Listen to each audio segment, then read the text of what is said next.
Hello friends, I am Sarika Shah. आज काफ़ी लंबे समय के बाद मैं फिर से आपके साथ अपना एक वीडियो शेयर करने आई हूँ। आज बहुत से बच्चों की डिमांड थी, मैडम आप हिंदी का भी एक्सप्लेन करिए। तो आज का जो वीडियो है उसमें मैं भाषा, बोली, लिपि, व्याकरण तथा हिंदी भाषा, ये हिंदी भाषा है क्या। जैसा कि आप सभी जानते हैं, हिंदी व्याकरण उसका एक अपना ही महत्व है। हम अपने दैनिक जीवन में एक दूसरों के साथ जो बातचीत करते हैं, एक दूसरे को अपने जो विचार हैं उसे एक दूसरे तक पहुंचाते हैं। ठीक है, हम लोग बाहर मिलते हैं कहीं भी, तो एक दूसरे के विचारों को हम एक दूसरे के साथ शेयर करते हैं। ठीक है, सो भाषा वह माध्यम है जिसके द्वारा मनुष्य अपने विचारों, भावों का आदान प्रदान करता है। मीन्स भाषा क्या है? भाषा वह माध्यम है जिसके द्वारा मनुष्य अपने विचारों, भाव का आदान प्रदान करता है। भाषा के दो रूप होते हैं। मुख्य रूप से भाषा के कितने रूप होते हैं? दो होते हैं। एक होता है मौखिक और दूसरा होता है लिखित। मौखिक इट मीन्स कथित, जो कि बोलकर हो। अध्यापिका ने कक्षा में आकर बताया कि इस बार ग्रीष्मावकाश में विद्यालय की ओर से छात्रों को गोवा ले जाया जाएगा। ये कैसा है? मौखिक। इसमें लिखित में नहीं है, यह मुंह से बोला गया है। यह अध्यापिका जो है वो बोल रही है, तो यह जो भाषा है वो कैसे हो गई? मौखिक रूप कहलाता है। अब इसमें वक्ता बोलकर अपनी बात कहता है और श्रोता सुनकर अपनी बात को समझता है। इसे मौखिक या कथित भाषा कहते हैं। यह भाषा का क्या होता है? मूल रूप होता है मनुष्य है, बाद में लिखना। भाषा के इस रूप का प्रयोग अधिक होता है। इट मीन्स कई बार हम लोग बोल तो बहुत कुछ जाते हैं लेकिन लिख नहीं सकते। बोलना सबको आता है, भाषा मौखिक रूप से बोल तो सभी सकते हैं, लेकिन लिखना हर किसी को नहीं आता है। अब यही चीज अगर हम लिख कर देते हैं, जैसे अध्यापिका ने छात्रों को अपनी गोवा यात्रा का अनुभव गृह कार्य में लिखने को दिया। इट मीन्स यहाँ पर क्या है कि लिख कर देना है। तो मनीषा जो कैरेक्टर है इसमें, उसने क्या किया? यात्रा से वापस आकर अपने जो उसकी जो एक्सपीरियंस थे ना वो उसने लिखे। अध्यापिका ने उसे पढ़कर उसका टेस्ट लिया। इट मीन्स जो लिखित होता है उसे भाषा के दो रूप होते हैं। एक होता है हम सिर्फ वर्बली बात कर लेते हैं, और दूसरा होता है लिखित, यानी हम अपने विचारों को लिखकर अपने विचारों का आदान प्रदान करते हैं। ओके, आपको यहाँ समझ में आया? लिखकर अपने अनुभव को व्यक्त करना और सिर्फ बोलकर अपने अनुभव को बताना, ये दोनों ही डिफरेंट है। अब भाषा, मातृभाषा इट मीन्स क्या? मातृ प्लस भाषा यानी माँ के द्वारा दी गई भाषा। यानी जब भी बच्चा जन्म लेता है और माँ तथा परिवार के द्वारा जो भी भाषा सीखता है उसे क्या कहते हैं? मातृभाषा कहते हैं। ओके, यदि माँ गुजराती बोलती है तो वो बालक की मातृभाषा क्या होगी? गुजराती। यदि परिवार कश्मीरी बोलता है तो उस बालक की मातृभाषा कश्मीरी। अगर बालक के घर में माँ पंजाबी बोलती है तो उसकी मातृभाषा पंजाबी। इस तरह अलग अलग भाषाएं होती हैं।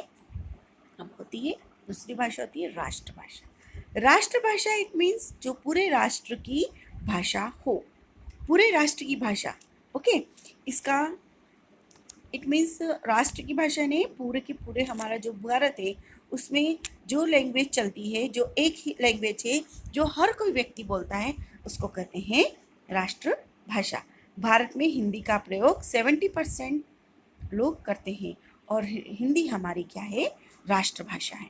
हिंदी हमारी राष्ट्रभाषा है। प्रत्येक राष्ट्र की अपनी अपनी राष्ट्रभाषा होती है। जैसे आपको पता होगा जापान की कौन सी हो गई? जापानी। चीन के लोग क्या बोलते हैं? चीनी। फ्रांस के लोग क्या बोलते हैं? फ्रांसीसी। ब्रिटेन के लोग क्या बोलते हैं? अंग्रेजी। इसी तरह हम इंडियन इट मीन्स भारतीय लोग कौन सी भाषा बोलते हैं? हिंदी। तो हिंदी हमारी राष्ट्रभाषा है। दूसरी होती है राजभाषा।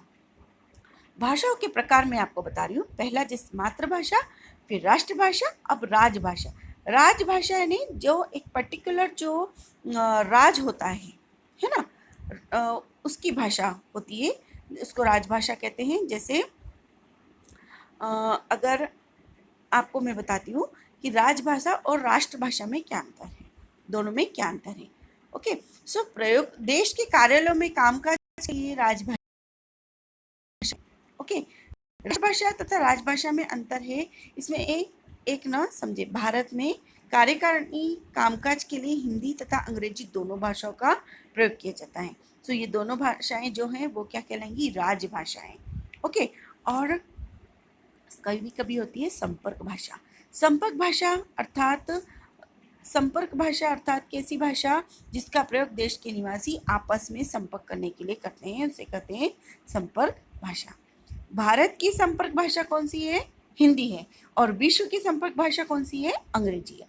देखो, इंडियन लेवल पर हम लोग जो है हिंदी को समझ सकते हैं और उसके साथ साथ हम लोग यूज़ करते हैं इंग्लिश। लेकिन हमें हमारी कंट्री की सारी डिटेल्स अगर कंट्री में डालनी है तो उस टाइम पर हम संपर्क के लिए कौन सी लैंग्वेज का यूज़ करेंगे, इंग्लिश।